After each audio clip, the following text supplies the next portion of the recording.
Okay, well, let's start this. Welcome back to our third podcast for Virginia at Work. Becky Freemal with WFXR News. With me, Lynda McNutt Foster with Cortex Leadership Consulting. Thanks for having me. And also Coy Renick with Arevo Group. Thank you. So, Coy, tell me, let's get right off the bat with Arevo Group. Every week we kind of introduce somebody else from a different company. Tell me about your company and what you guys do. We're a full-service employment company. We provide recruiting and staffing services for many employers in the Roanoke Valley and in North Carolina as well. Do you tend to do more, say, like marketing and communications, more executive branch type things, or do you do the gamut? We do the gamut, from a janitor to the CEO of a company. Now, I'm kind of the marketing guy. I kind of go out and try to get the job orders, but then I have 8 recruiters that would help me to fill those positions. Now, today's topic, of course, we're talking about interviewing for the job, the best way to present yourself when you either A, walk in the door for the interview, or even kind of back it up a little bit, because the phone call oftentimes is the first point of contact. First question for you is about the phone call. You had told me some interesting statistics about body language and what people hear and what they see, and it's not always connecting. Yeah, in a conversation. So this is from research that was done in conversational intelligence with Judith Glazier. Great book. It talks about the fact that when we're having a conversation, 7% is words, 38% is tone of voice, and 55% is body language. So when you're on the phone, you can convey with a tone or words, but they can't see your body language. So if you're someone who is pretty monotone but uses your hands a lot, that's not going to come through on a phone call.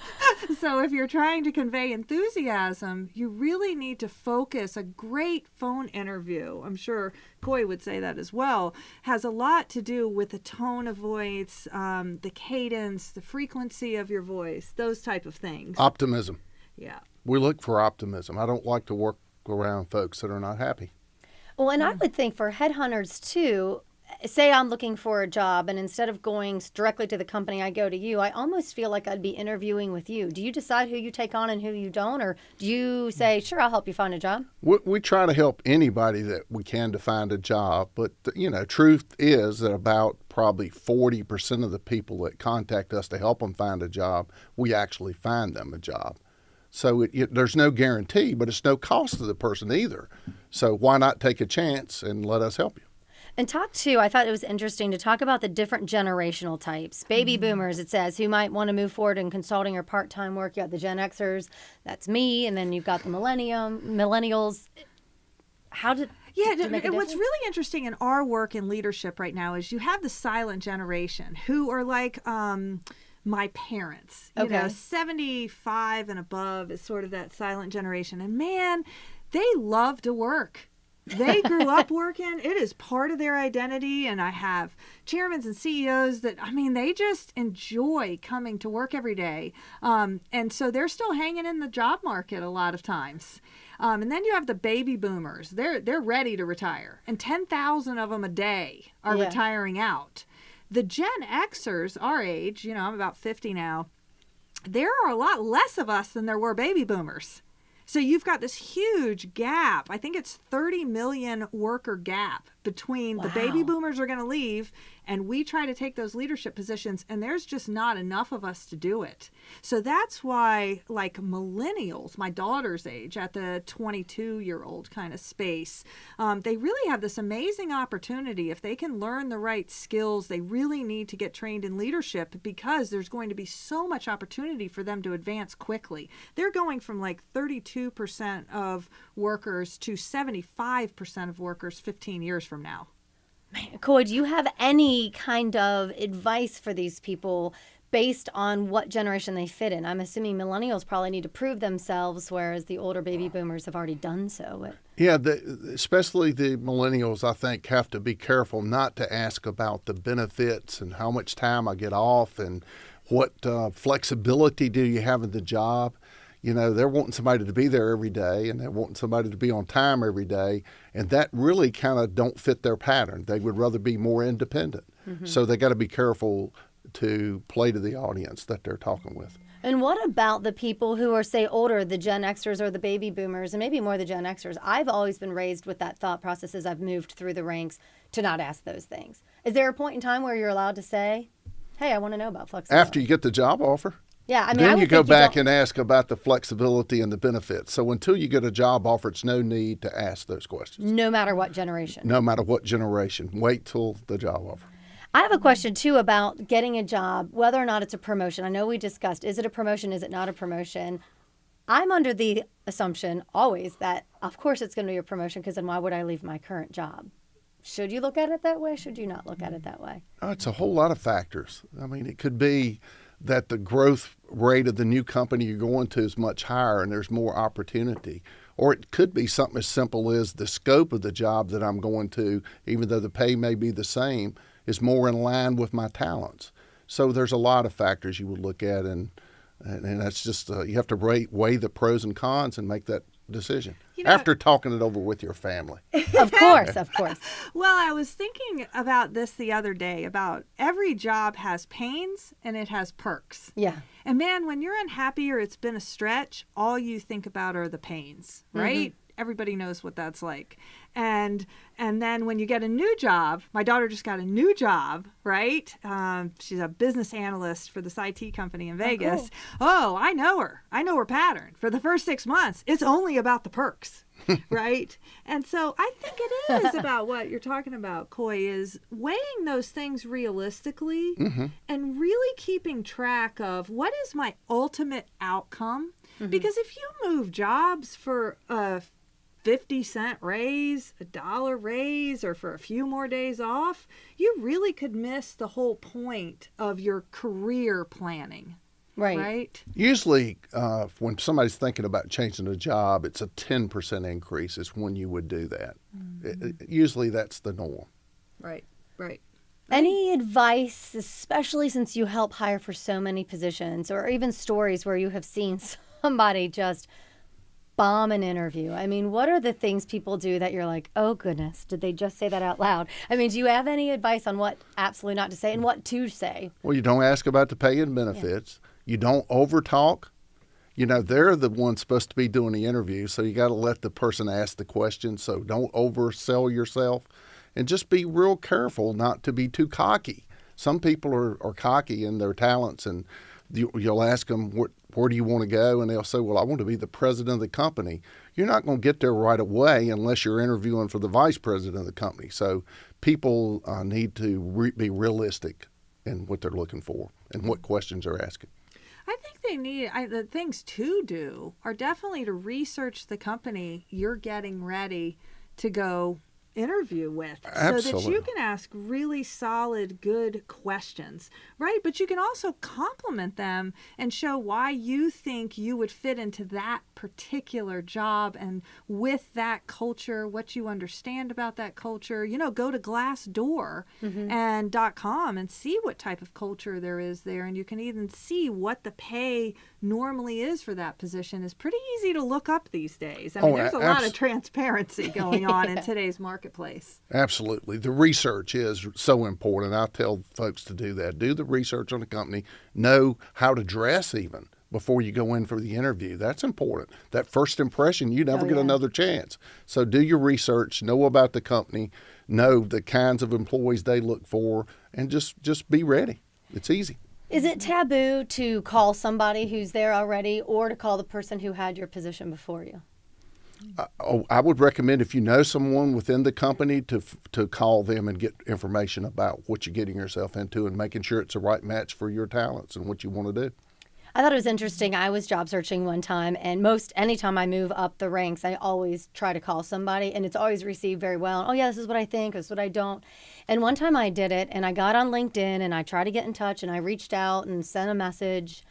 And I know she saw it because LinkedIn lets you know when people are looking at your page. So she had looked at my page, had obviously read the thing, and never, it was like crickets chirping. And it's funny because I decided at that point, and she wasn't even an employee of theirs, she was the spot that was open, that I didn't want to work there. I don't know why. It just rubbed me the wrong way. And I thought maybe it rubbed them the wrong way, but I didn't know. I was curious, to be honest, because sometimes people are like, yeah, this is what I think. And so when they didn't, I'm like, is that a bad sign? Does that mean it's bad to work there? You know, you don't know. Well, that's a good thing to use a recruiter. Usually we know the cultures within the companies. Oh, and okay. after we interview you, we can see whether or not you're probably going to be the right match for that culture in that company. So dealing with these companies day in and day out, I know the cultures. Yeah, I think that's when I work with companies that are challenged right now, a lot of it is they haven't really given a lot of thought to the roles and getting the right person in the right seat on the bus. I got you. Because, man, cultures really grow well when they really think a lot about who is that person? What are their behavioral types? What are their motivators? Like, how do they work on a team? What have they done that they're going to be able to bring to this experience and really be able to tell that exact value? And what are their strengths? So they'll be using those most of the time during the process. And then the companies really grow when they do that, and they really struggle if they've got the wrong people in the wrong roles, right? Right, absolutely. Right. If you have someone who should be the CEO and they're elsewhere or vice versa, then it's going to crash. Well, you've got somebody. We were talking yesterday with a client about the fact that they had somebody who was a high I, which is an influencer, person who likes to connect and talk to people, and they had him in a cubicle doing data processing all day long. Ooh, ouch. Really? Really? And he's about ready to commit suicide. And he's like, yeah, like that is not going to be a good fit. I think sometimes people think that too from there, and that they're so busy trying to get out of the situation they're in, they're not paying attention that they could get right back into it. You got to be careful. Yeah, that's if they're only focusing on the pains of the job that they're in, and they're not focused on the long-term outcome of how does this fit into my career development at this moment, because there's always going to be pains. Even great companies go through difficult times and changes, and it's hard. But if you look long term and go, is this move really the right move for me? Is this promotion the right promotion for me at this time? I think that helps a lot. Have you seen the same thing, Coy? I do. Reason most people change jobs is not the money. Everybody knows that. It's usually the boss. If you don't work for a good boss, then that's why people leave. They're just not happy with the culture he's created in that department, even if the company has a great culture. So it's very boss sensitive. Yeah. Do you, as a headhunter, what should I call you, professional recruiter? Headhunter is so much fun. Either one. I like that Either one. one's fine. Coy's pretty easy going. I was like, I like He's headhunter. pretty easy going. If someone comes to you and says, hey, I'm looking for a job, do you kind of get a feel for them? Or do people just send you the resumes and you look at them blankly? Or do people come and speak to you first? Both ways. But usually we look at the resume and I'll get one that's all education, and they're deciding they want to be an engineer. You got to, so I have to hone them in. Look, you got to go where your strengths are, and that's, so I coach them to stay in a career, or, you've got some possibilities here. So I help coach them to apply for the right jobs too. And do you also help with getting out of this area? Like, say somebody wants to go to Florida, or do you only work how do you make those connections to companies elsewhere? Y'all will like this. Usually it's the other way around. Really? They went to Northern Virginia, or they went to the Northeast somewhere to start their career, and then when they have a family, they call Coy and say, how do I get back to Southwest Virginia? I'm a graduate of Virginia Tech or Radford or Roanoke College, and I'm ready to raise a family, and I'd really like to come home or come back to that area. But we do. We'll help you to relocate where you want to go. And salaries, even though, we were just discussing people don't necessarily leave due to salary, it's due to their situation or the work atmosphere. You still actually have to make enough to move on. Obviously, you can't make less in a lot of cases. It'd be great, I guess, if you could. How do you talk to people about that situation? Like, as a professional recruiter, do you have slotted areas, like these are the $50,000 jobs, these are the $100,000 jobs? Yeah, we talk to them about what to pay, and we can even show them, there's lots of ways to look online to find out what the pay is for certain jobs and the average pay. So we talk about that and what you can expect to get for your job. I speak a lot of times for junior achievement with high schoolers, and we talk about, if you want to be an engineer, generally they start about $40,000 to $45,000. So we talk about what the pay is for careers and coach people in the right direction. Yeah, I think that's one thing we were talking about before the show, before we went on Good Day Virginia, was about the fact that we've really lost a lot of personnel in the counseling and coaching of high schoolers so that they can know what are their strengths. I rep a couple of truck dealers and car dealers who have a lot of positions open in technician fields because those fields aren't seen as sexy right now. But if people knew what a technician could make, the kind of benefits that they get, they're making so much more money and have so much better jobs sometimes than the people that have the sexy degrees. Right? That makes sense, yep. Yeah, and I think that starts in high school, is being able to start at that moment, go, what are my strengths? What are my aptitudes? What's realistic? How much do people actually make if they're a technician versus a lawyer right now versus somebody who does something in another job? Absolutely. We need to do a better job of telling them what those opportunities are. Everybody don't need a 4-year degree in communications and liberal arts. The market's flooded with those folks. Now, engineers, IT professionals, people that are in the healthcare field, there's plenty of opportunity. But, you got to be careful what you get those degrees in. And there's nothing wrong with a 2-year degree from Virginia Western, and you can make a good living with those jobs as well. Those technical jobs pay very well. Mm-hmm. You have your finger, I think, on the pulse, knowing who's hiring and what they're hiring for. What are the big jobs right now? What are people looking for? And what are the salary ranges that are open right now? The comment was made online, and after our last talk, I had 6 to 10 jobs on my website that pay $100,000 or more. Most of those are IT or engineering. That's the ones that are high-paying jobs. That's where the demand is right now. But there's a lot of other good jobs too. So accountants, human resources professionals. It's just the market is better, and we said this the other day, than I've seen it in 7 years. It's the best it's been. I was going to ask you that too. What it's like after you go through. The economy basically tanked a couple of years back. I moved here in 2008. Things were fine. Man, shortly after I showed up, everything hit. It's like. Now that they're rebuilding, do you see positions opening back up that weren't there before? Yes. Well, what happened in 2009 is everybody quit hiring, but everybody started using contractors or temporary employees in their positions. So that's kind of going away now. Everybody's going back to wanting full-time people with benefits now. Okay. But there's still a lot of companies that want basically a probationary period to try you out. So don't, as a candidate, don't rule that out. Trying a position for 90 days as a temporary employee or as a contractor or as freelance, and then show your stuff, and then you'll get the job with benefits at the end of that trial period. Yeah, I talked to somebody this morning who did that, and it wasn't the right fit. Right. So it was nice. Now he had the flexibility he was then offered something that was the perfect fit, and he had the flexibility to go take that.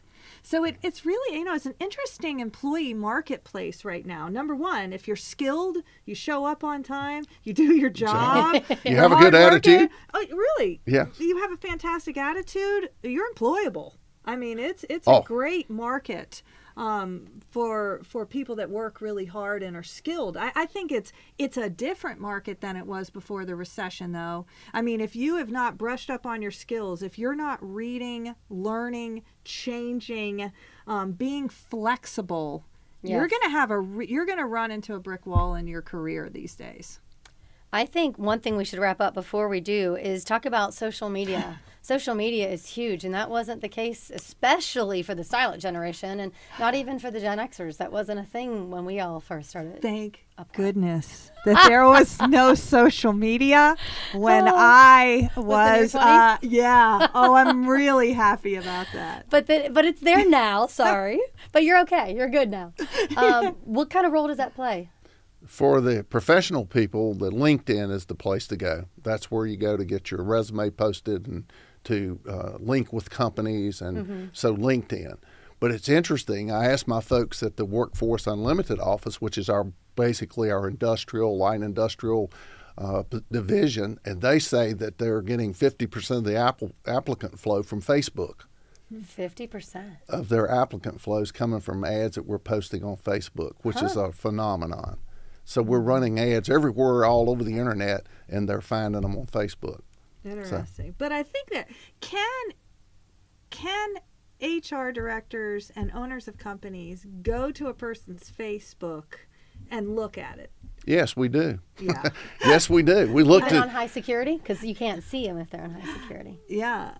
It's usually if you Google, you'll find that You'll information. at least see the first page. You run a background check and you do a drug test, but you just run their name through Google to make sure there's not a picture of a wild sorority party out there that's going to haunt them. So, well, because they could show up on somebody else's Facebook page too, right? True. Yeah. Like, so they're I think that's the thing. I mean, I really think that people should give a lot of thought. Like, they'll say, well, legally they can't, and my employer can't. And I'm like, yeah, but let's talk about what they do. Let's talk about what they do, but let's talk about, again, what do you want for your career as far as outcome? Do you want to post that because right now you're going to get 50 likes on it? Or would you like to have a job that pays $50,000 more a year next year? Right. I mean, it really is, do we want short-term gratification from these likes that we're getting and our ability to just say whatever we want on social media? Or do we want to appear professional at every aspect of our lives and have some decorum as to how we're communicating with people? absolutely. Absolutely. You got to be as professional as possible. You got to set that first impression high, and then good things happen.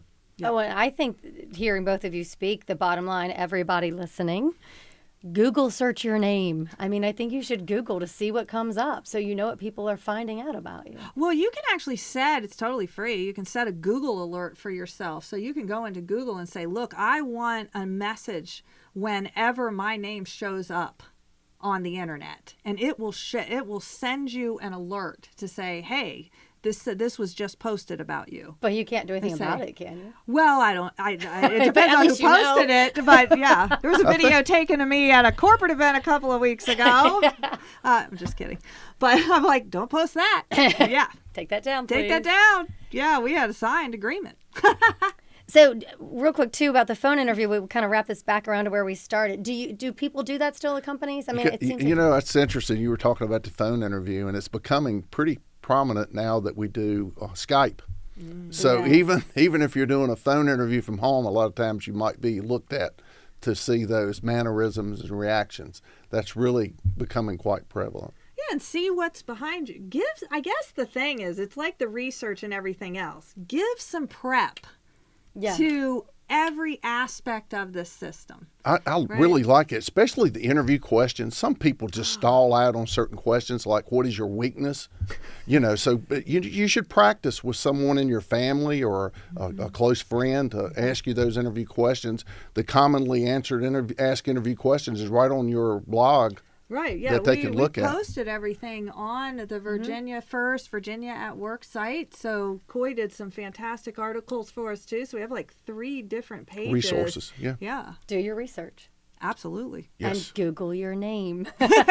Google it. Google like crazy. Yeah. Well, is there anything else you guys want to make sure people hear? One thing. Yeah, absolutely. Not too many people send a personal thank you note to the people they interview with. Mm-hmm. All the people that do have good jobs. Even if they didn't get hired by them, I guess they're remembered down the line. Well, they're going to get a job somewhere. They might not get one at that company. But that's just something that probably only 5% of the people do. Send a personal thank you note to the people that they interview with. It's just a real nice touch. It is nice to get one of those, isn't it? And I'd like to clarify, because I talked to someone about that recently, and they're like, oh, I absolutely sent one. And then I realized he was talking about an email. It's not the same. I tell them to go buy Hallmark cards, just plain thank you notes. Pen and paper is what you're discussing. Yes. Because it makes you stand out. Like, so if only 5% of the people are doing it, now it's a special marketing ad val for for your ability to connect with that person. And what happens? The hiring manager that you interviewed with runs to the human resource department. Look, I got a thank you note for my interview. And so if they interview with 3 people, there's 3 different people, and your name keeps getting mentioned to the HR director, and you're getting close to getting a job. That it shows that you appreciate what they've done. You recognize they took the time out. I mean, it communicates a lot about your character, your level of integrity, when you take the time to do that too. I think so. All right. Well, thank you so much, Lynda. Thank you, Coy. Thank you. And of course, we've probably filled your minds with all sorts of stuff out there. So virginiafirst.com, Virginia at Work is our segment. We have links to all of Lynda's research and all her work. She can get you in touch with Coy. It goes right on down the line. So get online, find out what you can, and good luck nailing that next job interview.